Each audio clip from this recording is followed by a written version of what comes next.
children with Quaker Oats? Was this even related to MK Ultra? Never going to know any of those answers. Put it out of your mind, because in 1975, the military orders the destruction of all of the files related to MK Ultra. So what we have today, which is already terrifying, is just a skeleton of just how far-reaching that CIA program was. But I can say confidently, I've always believed that MK Ultra was tasked with creating Manchurian candidates. I believe a lot of people in politics today went through weird psychology programs. It's my personal opinion. This is my podcast. I am entitled to it. Jerry meets and marries Kent Francevey, jumping back into her timeline. Okay, she meets and marries Kent Francevey while she's working for Quaker Oats. And she's a few years older than him. She continues to climb the ranks as a psychologist, gets a master's degree, a doctorate. Now she's going by Dr. Francevey, and her and Kent Francevey moved down to Arizona before deciding to divorce. Okay? You're supposed to believe that, okay, we'll be divorced and we'll see each other again. Maybe. You should know that once she becomes a doctor, she has arrived. She is now going to work for the biggest and most powerful families in the world. Okay? This is where it's going to get really fun, because she begins working for, I mean, not even just one of the most powerful families in the world, but it also happens to be a French family. Ah, France. I could never do a series where you're not there, France. The DuPonts. I kid you not. She starts working for the DuPont family, becoming the director of employee relations for DuPont, because she's so good at psychology.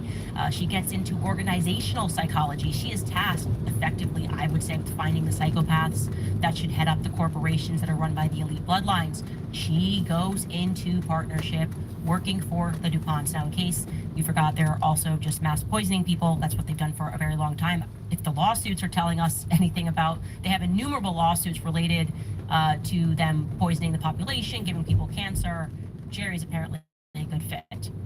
In 1983, DuPont completes the largest merger in corporate history with Conoco Oil, and they're able to do this thanks to Reagan and George Bush being in office, deregulating things, making it easier for private corporations to go in and do bigger deals.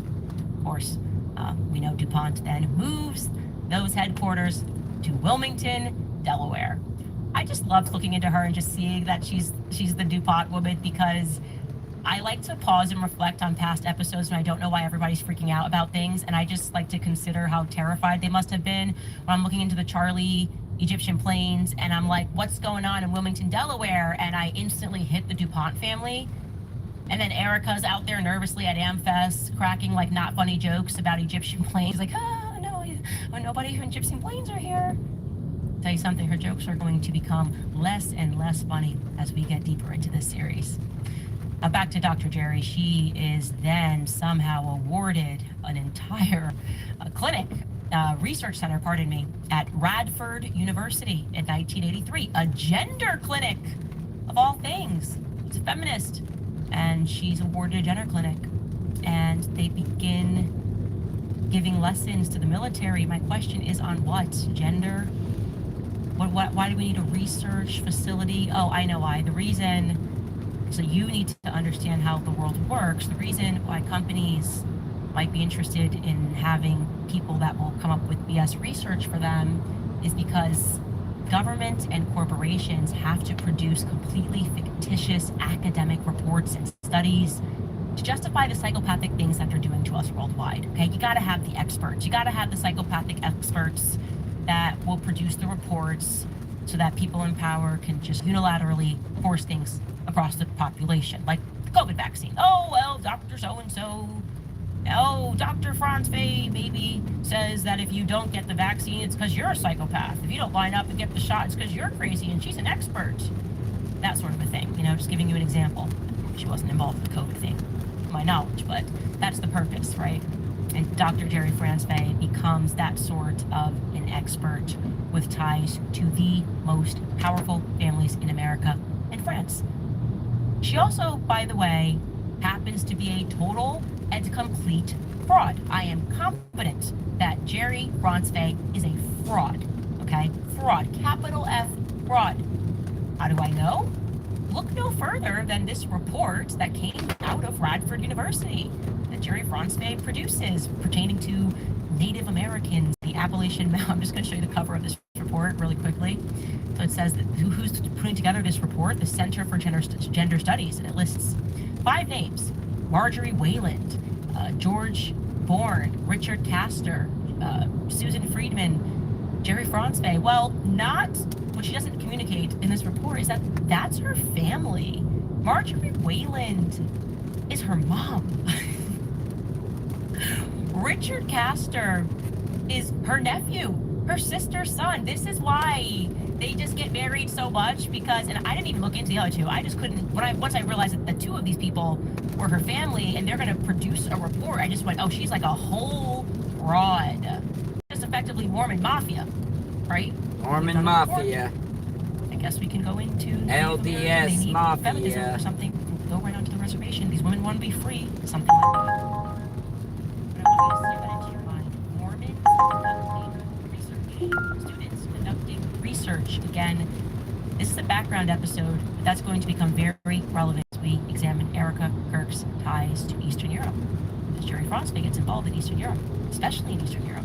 What is going on, by the way, with all these Mormon missions? Tyler Boyer, I'm kind of speaking to you, my friend. I know about your time in Romania. You've got the receipts. Now, Ooh, I can't wait to hear that. We'll dig into that.